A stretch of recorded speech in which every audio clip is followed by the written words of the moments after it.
Assalamualaikum warahmatullahi wabarakatuh. Selamat pagi anak-anak semua. Selamat pagi, Bu. Wah, semangat nih ya, masih pagi. Sebelum kita mulai pembelajaran hari ini, Ibu mau cek dulu nih, apakah sudah hadir semua.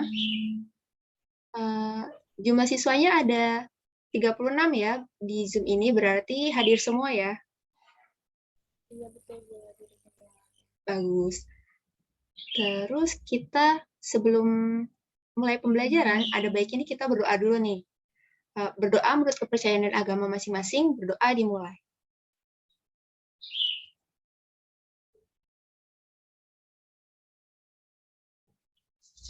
Berdoa selesai. Nah, gimana nih anak-anak kabarnya hari ini? Alhamdulillah sehat, Bu. Alhamdulillah bagus. Dijaga ya kesehatannya, apalagi kan cuacanya lagi berubah-ubah terus. Terus juga mendekati bulan Ramadan, jadi dijaga kesehatannya. Oke, sebelum kita masuk ke pembelajaran hari ini, Ibu akan mereview sedikit pembelajaran kita di pertemuan sebelumnya.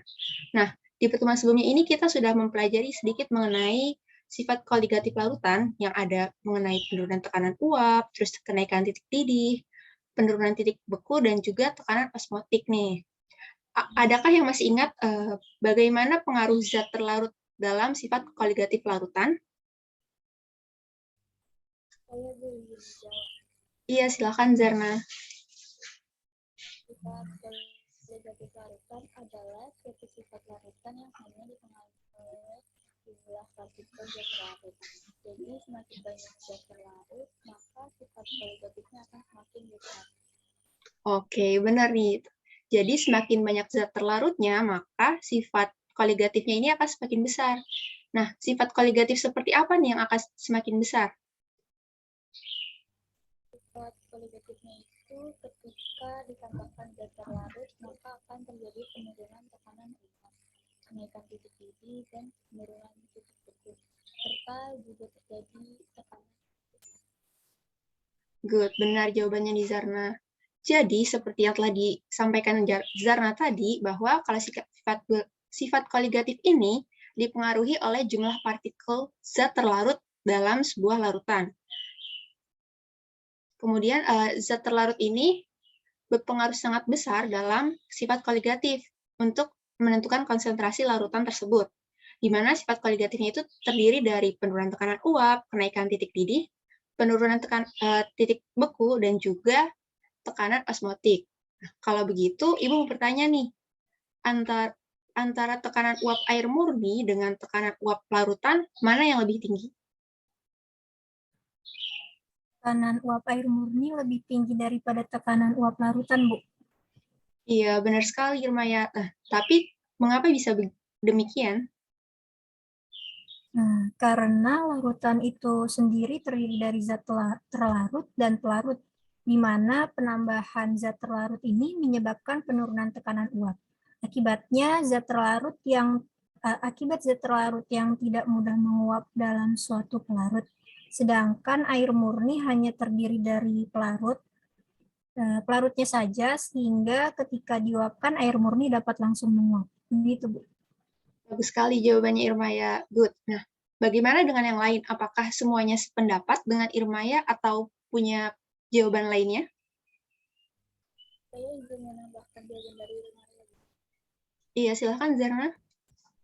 Tekanan uap air murni yang biasa digunakan sebagai pelarut lebih tinggi daripada larutan karena tidak ada zat lain yang ada di dalamnya.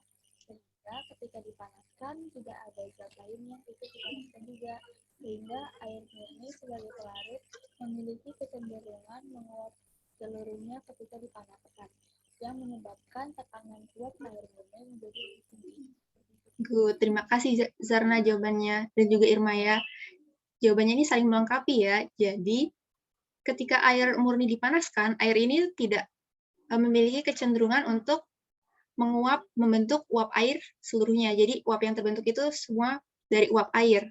Nah, sedangkan pada larutan yang terdapat zat terlarut, ketika dipanaskan, maka akan terbentuk dua jenis tekanan uap, dari tekanan uap pelarut dan juga tekanan uap dari zat terlarutnya, di mana untuk zat terlarut ini sendiri, dia butuh proses yang lebih lama untuk dapat menguap. Nah, sehingga zat terlarut ini akan mengurangi kecepatan pelarut untuk menguap, yang menyebabkan terjadinya tekanan uap. Jadi seperti itu. Nah, oke, kita sudah membahas mengenai penurunan tekanan uap. Lalu, bagaimana dengan pengaruh zat terlarut dalam titik didih pada sifat koligatif? Ada yang tahu? Ayo Bu, semakin banyak jenis zat terlarut yang dicampurkan, maka semakin tinggi pula titik didih larutannya. Jadi semakin besar konsentrasi larutan, maka energi yang digunakan juga semakin besar. Maka waktu yang diperlukan juga akan semakin kecil. Good. Bagus sekali Zarna. Jadi, benar seperti yang dikatakan Zarna. Nah, bagaimana pengaruh zat terlarutnya ini terhadap titik beku larutan? Pengaruh konsentrasi terhadap titik beku larutan, yaitu penurunan titik beku ini sebanding dengan konsentrasi zat terlarut. Jadi, bila konsentrasi zat terlarut semakin besar, maka penurunan titik beku semakin besar, dan sebaliknya. Good. Berarti masih ada ya membekas gitu pembelajaran di minggu sebelumnya. Nah, selanjutnya setelah kita membahas sifat koligatif larutan, ada juga nih mengenai sifat koligatif larutan elektrolit yang dibedakan dari sifat koligatif non-elektrolit. Jadi beda nih sifat koligatif, ada yang dari larutan elektrolit, ada juga yang non-elektrolit. Nah, apa yang membedakan pengelompokan sifat koligatif larutan elektrolit dan non-elektrolit ini? Ada yang tahu? Saya izin menjawab. Iya, silakan Zarna. Pada dasarnya sifat koligatif larutan elektrolit dan larutan elektrolit itu adalah sama. Yang membedakan hanyalah ion-ion dalam larutan elektrolit. Namun ada suatu keadaan di mana pada konsentrasi yang sama, jumlah zat pada larutan elektrolit lebih banyak dibandingkan pada larutan non-elektrolit. Benar nih jawabannya Zarna. Nah, kenapa pada konsentrasi yang sama jumlah zat terlarut pada larutan elektrolit ini lebih banyak dibandingkan dengan larutan non-elektrolit? Karena adanya pengaruh faktor Van Hoff pada larutan elektrolit, di mana larutan elektrolit memiliki derajat ionisasi yang menyebabkan jumlah ion dalam larutan elektrolit lebih banyak.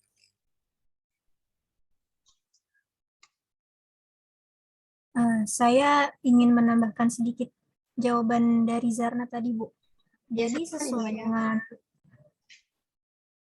dengan rumus faktor Van Hoff yang Ibu sampaikan di minggu lalu, elektrolit lemah mempunyai nilai I faktor Van Hoff yang mendekati 1, sedangkan elektrolit kuat mempunyai nilai I yang mendekati nilai teoritisnya.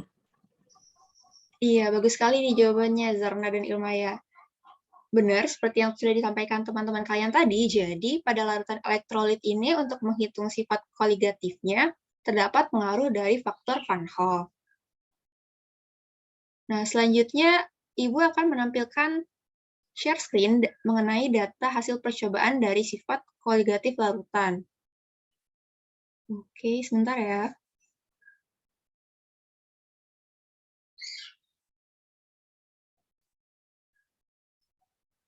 Apa sudah terlihat share screen dari Ibu? Sudah, Bu. Nah, sudah slideshow ya sekarang? Oke, kita next. Nah, di sini ada data mengenai hasil percobaan sifat koligatif dari dua larutan. Di sini bisa dilihat ada larutan X dan juga larutan Y. Kemudian ada data molalitas, titik didih, titik beku, dan keterangan KB dan KF-nya. Berdasarkan data di atas, nih kedua larutan X dan Y-nya ini pada konsentrasi yang sama memiliki titik didih dan titik beku yang berbeda. Manakah di antara pernyataan di bawah ini yang paling tepat?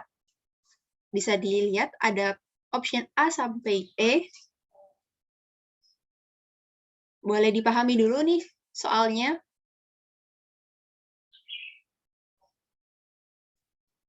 Oke, Nih, apakah ada yang bisa menjawab pertanyaan dari data mengenai sifat koligatif larutan ini?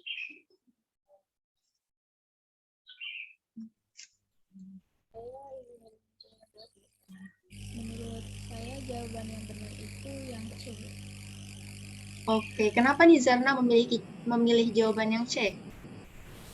Karena berdasarkan data yang ada di soal, derajat ionisasi, jumlah molekul, serta larutan elektrolit dan non-elektrolitnya tidak diketahui, Bu. Sehingga jawaban yang benar menurut saya yang C. Kedua larutan memiliki jumlah partikel yang berbeda. Ini juga bisa dilihat dari titik beku dan titik bekunya yang juga berbeda, Bu. Karena jumlah zat terlarut sangat mempengaruhi sifat koligatif larutan. Good, tepat sekali Zarna. Jadi benar ya, jawaban yang benar dari soal ini adalah yang C. Nah, bisa kita next. Nih, jawabannya yang C. Selanjutnya ini kita akan membahas mengenai penerapan sifat koligatif. Yang sebelumnya kita sudah mempelajari dengan sifat-sifatnya, maka kita sekarang mempelajari mengenai penerapan dari sifat koligatifnya. Nah, ternyata dalam kehidupan kita ini banyak sekali penerapan sifat koligatif. Adakah yang bisa memberikan contoh, apa saja contoh dari penerapan sifat koligatif dalam kehidupan sehari-hari itu? Contohnya, garam dapur untuk Maaf Zarna, suaranya agak putus-putus. putus-putus nggak, Bu? Masih sedikit. Saya, contohnya itu adalah penggunaan garam dapur untuk mengawetkan ikan serta pembuatan telur asin, Bu. Iya, betul. Pengawetan makanan ini menggunakan garam, ini merupakan contoh dari penerapan tekanan osmotik ya. Jadi kan garamnya masuk ke dalam makanan itu. Nah, selain itu ada lagi nggak nih contohnya yang lain? Cuci darah, Bu. Karena dialisis itu merupakan penerapan dari osmotik. Iya, benar juga Zarna. Jadi, dialisis juga penerapan dari tekanan osmotik, supaya ketika larutan itu masuk ke dalam tubuh, dia tetap seimbang. Nah, ayo nih teman-temannya yang lain, selain Zarna, coba Irmaya punya contoh penerapan sifat koligatif lainnya, ada apa lagi ya? Itu Bu, pembuatan es krim dengan bantuan garam agar suhunya jadi cepat dingin dan es krimnya lebih cepat membeku. Iya, benar juga nih. Pemanfaatan garam untuk pembuatan es krim ini merupakan contoh dari pemanfaatan untuk jadi campuran pendingin. Apakah ada contoh lainnya lagi? Sama itu Bu, penambahan garam dapur untuk mencairkan salju. Iya, benar nih, good. Jadi banyak sekali ya penerapan dari sifat koligatif larutan dalam kehidupan sehari-hari. Bisa kita lihat di next slide. Nih, bisa diamati ada gambar sebuah danau yang membeku. Di mana pada musim dingin, di negara 4 musim, di mana di Indonesia tidak terjadi. Jadi, ketika musim dingin atau salju turun, danau ini ikut membeku. Kemudian, sungai juga ikut membeku airnya. Tapi, apakah kalian pernah melihat air laut yang membeku ketika musim dingin atau salju turun? Tidak pernah Bu. Benar. Jadi, ketika musim dingin, air laut ini tidak membeku. Ada yang tahu kenapa nih air laut tidak membeku? Padahal di danau sama di sungai, airnya ini membeku. Karena air lautnya asin Bu, mengandung garam. Oke, benar. Lalu bagaimana kaitan air laut yang mengandung garam ini bisa menyebabkan tidak membeku ketika musim dingin? Saya ingin menjawab, Bu. Kandungan garam pada air laut itu sangat pekat, sehingga menyebabkan penurunan titik beku air laut yang sangat besar. Akibatnya, ketika musim dingin, suhunya tidak cukup rendah untuk dapat membuat air laut membeku. Good, bagus sekali jawabannya. Jadi benar ya, kandungan garam dalam air laut ini sangat pekat yang menyebabkan air laut tidak membeku karena kandungan garam yang pekat ini juga seperti sifat koligatif lainnya menyebabkan penurunan titik beku. Kenapa? Karena bisa dilihat juga kita itu ada sebuah larangan untuk tidak meminum air laut. Kenapa? Karena kondisi tubuh yang awalnya dalam keadaan isotonik, seimbang, ketika menerima air laut dengan konsentrasi yang tinggi garamnya, maka air garam itu akan masuk ke dalam tubuh dan dalam keadaan hipertonik, dari mana larutan jenuh, masuk ke dalam yang konsentrasinya lebih rendah, maka kadar garam yang tinggi ini ketika masuk ke tubuh akan masuk juga ke dalam sel darah merah. Lalu ketika sel darah merah itu akan disaring di dalam ginjal, ginjal ini akan kesusahan untuk mengeluarkan garamnya. Jadi garamnya akan tertinggal di dalam tubuh. Ya, yang menyebabkan ketika garam tertinggal dalam tubuh ini, tubuh masih perlu untuk mengeluarkan garam tersebut, sehingga tubuh ini akan mengirimkan perintah ke dalam otak agar kita butuh minum lagi supaya garamnya terbilas dan ikut keluar dari tubuh. Nah, keadaan ini yang nantinya akan menyebabkan dehidrasi. Nah, kemudian ketika kita minum air lautnya itu berlebihan, maka akan dehidrasi parah sehingga bahkan dapat menyebabkan kematian. Nah, ini merupakan contoh dari salah satu sifat koligatif larutan. Kemudian bisa dilihat, di sini ada contoh gambar Trans Snow World atau salah satu Trans Snow Park yang ada di Indonesia nih. Apakah ada yang sudah pernah main ke sini? Pernah, Bu. Yes. Keren nih. Contoh dari penerapan sifat koligatif yang sebelumnya disebutkan oleh Irma ya, ini ada mengenai penambahan garam dapur untuk mencairkan salju. Di mana tadi sudah kita bahas bahwa penambahan zat terlarut ini akan menurunkan titik beku ya. Lalu kenapa nih salju dapat mencair kalau titik bekunya turun? Saya ingin mencoba menjawab, Bu. Jadi tuh penambahan garam ini akan menyebabkan penurunan titik beku pada salju. Sama konsepnya seperti yang Zarna sampaikan tadi mengenai air laut yang tidak dapat membeku, dengan penurunan titik beku pada salju, maka suhu lingkungannya tidak cukup rendah untuk salju agar tetap berbentuk es setelah ditambahkan garam.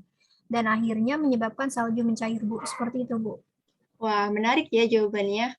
Bagaimana nih dengan yang lain? Apakah sependapat dengan Irmaya atau ada jawaban lainnya? Saya setuju dengan jawaban Irmaya, Bu. Karena misalkan itu salju yang awalnya membeku pada suhu 0 derajat, sehingga bila suhu udara mencapai 0 derajat Celcius, air hujan yang turun akan berubah menjadi salju. Dengan penambahan sejumlah garam, titik beku air akan menjadi minus 2 derajat Celcius misalnya, Bu. Karena pada kandungan itu kan suhunya turun. Nah, maka pada suhu lingkungan 0 derajat Celcius, salju yang ada di jalanan akan segera mencair. Iya, tepat sekali. Terima kasih Zarna dan Irmaya atas jawabannya. Nah, selanjutnya Ibu mau kasih lihat nih video penjelasan mengenai kenapa sih salju itu perlu mencair, ketika ditambahkan garam, dia akan mencair. Sebentar. Ibu mau share sound juga. Oke, satu lagi.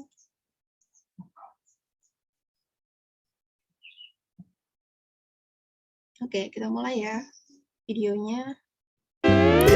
It's some time.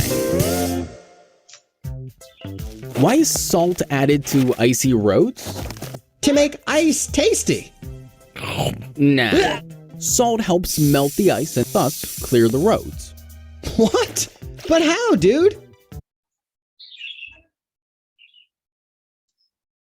The freezing or melting point of water is about 0 degrees Celsius or 32 degrees Fahrenheit. When temperature drops below the melting point, water molecules bond together to form solid ice. However, when temperature rises above the melting point, the bonds break and the ice melts, forming liquid water. Now, when we add salt or sodium chloride to ice, it lowers the melting point, causing solid ice to melt and form liquid even at temperatures below 0 degrees Celsius. Then, The salt dissociates in the liquid water, forming sodium and chloride ions. These ions make it harder for liquid water molecules to again bond together and form ice. Hence, the melting ice does not refreeze and thus helps clear the roads. Oke, jadi dari penjelasan video ini kita jadi lebih paham ya, kenapa sih ditambahkan garam ke dalam salju untuk dicairkan. Nah, di mana dengan adanya garam ini kita dapat menurunkan tekanan titik beku pada salju yang menyebabkan salju ini dapat lebih mudah mencair. Nah, tapi kenapa nih menggunakan garam dalam penurunan pencairan salju? Ada yang tahu kenapa menggunakan garam? Saya izin menjawab, Bu. Ya. Saya digunakan garam karena bersifat elektrolit. Sesuai dengan pembahasan sebelumnya juga, Bu. Sifat elektrolit itu lebih kuat dibandingkan dengan larutan elektrolit. Sehingga dengan menggunakan garam akan lebih maksimal proses pencairan saljunya, Bu. Betul, Zarna. Jadi jawabannya benar ya, seperti yang Zarna sampaikan. Nah, apakah dalam pencairan salju ini harus pakai garam saja atau bisa dengan penambahan zat terlarut lainnya sebagai alternatif untuk mencairkan salju? Coba Irmaya, bagaimana menurut pendapat kamu? Kalau menurut saya bisa menggunakan alternatif zat terlarut lainnya, Bu. Baik zat yang bersifat elektrolit maupun non-elektrolit. Apalagi kalau elektrolit kuat akan lebih maksimal lagi pencairan saljunya. Contoh lainnya itu bisa pakai urea, Bu, walaupun non-elektrolit. Good, betul ya, seperti jawabannya Irmaya. Nah, jadi untuk penurunan titik beku pada salju untuk mencairkan itu bisa menggunakan zat terlarut lain, tapi tergantung dari efektivitas dalam mencairkan saljunya. Di mana yang paling efektif itu biasanya garam dapur atau urea juga. Oke, selanjutnya kita next slide. Nah, ini gambar contoh dari campuran pendingin seperti yang sudah disampaikan tadi. Bisa juga dibuat pembuatan es krim tungtung yang biasa waktu SD itu, yaitu menggunakan tambahan garam untuk mempercepat esnya terbentuk dan juga menjaga agar susunya tetap dingin. Di next slide, ini contoh dari pencairan salju di jalan. Jadi bisa dilihat dia menaburkan garam agar pencairannya ini lebih cepat, karena di musim dingin kalau mau mencairkan dengan pemanasan pasti akan sangat sulit ya, suhunya rendah. Ini contoh lainnya ada cairan fisiologis, yaitu penggunaan cairan infus yang akan dimasukkan ke dalam tubuh. Konsepnya mirip seperti yang dialisis. Kemudian ada juga desalinasi air laut nih untuk masyarakat yang tinggal di dekat air laut, di dekat pantai air laut, sehingga dia konsumsi airnya ini untuk mendapatkan air yang dapat dikonsumsi murni ini dengan menerapkan desalinasi air laut atau tekanan osmosis balik. Gitu. Terus di sini Ibu akan selanjutnya ada latihan soal. Ibu bacakan soalnya, di mana dari Transnopark yang tadi, apabila 1/5 bagian dari arena salju Transpark Mall Juanda tersebut yang memiliki lebar 10 meter, ini ingin dibersihkan, di mana arena tersebut diselimuti salju yang bersuhu minus 23 derajat Celcius, dengan ketebalan saljunya ini 5 cm, jika diketahui data titik beku zat-zat kimia yang biasa digunakan dalam pencairan salju adalah sebagai berikut. Ada 4 zat kimia, ada NGCl2, NaCl, CaCl2, dan juga KCl. Nah, dari wacana tersebut, maka jawab pertanyaan di bawah ini. Ada pertanyaan A dan B. Nah, Ibu kasih waktu 3 menit cukup ya untuk mengerjakannya.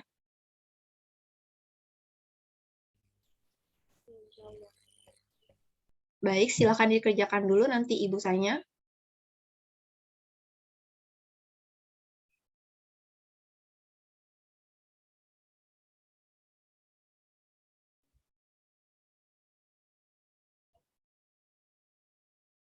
Oke, ini sudah 3 menit. Coba Irmaya, bisakah untuk menjawab pertanyaan yang A? Untuk yang A, 3 garam yang mungkin digunakan berdasarkan data titik beku salju yang akan dibersihkan yaitu ada MgCl2, CaCl2, sama KCl. Benar sekali jawabannya yang bagian A. Nah, tapi kenapa nih MgCl2 yang pertama dan kemudian ada CaCl2 baru KCl? Kenapa urutannya seperti itu? Itu Bu, dilihat dari jumlah ion yang dihasilkan, di mana pada garam elektrolit kuat seperti MgCl2 menghasilkan 3 jumlah ion yang sama dengan CaCl2, sedangkan KCl-nya hanya menghasilkan 2 jumlah ion. Selain itu, MgCl2 ini menghasilkan titik beku yang paling rendah, sehingga menjadi garam yang paling efektif, Bu. Iya, benar sekali. Jadi, terdapat pengaruh ionisasi karena garam ini merupakan elektrolit kuat, sehingga tingkat kelarutannya ini tingkat ionisasinya akan menentukan seberapa efektif garam tersebut. Nah, selanjutnya untuk pertanyaan yang B, Ibu mau tanya jawabannya Zarna nih. Untuk soal itu, jika ditinjau dari jumlah ion garamnya, titik beku dan harga garamnya, garam manakah yang paling tepat digunakan dan berikan alasannya. Menurut saya, jika ditinjau dari jumlah muatan ion itu ada MgCl2 dan CaCl2, dan jika ditinjau dari titik beku dan jumlah ion itu ada MgCl2. Sementara jika ditinjau dari jumlah ion dan titik bekunya dan harganya itu ada MgCl2.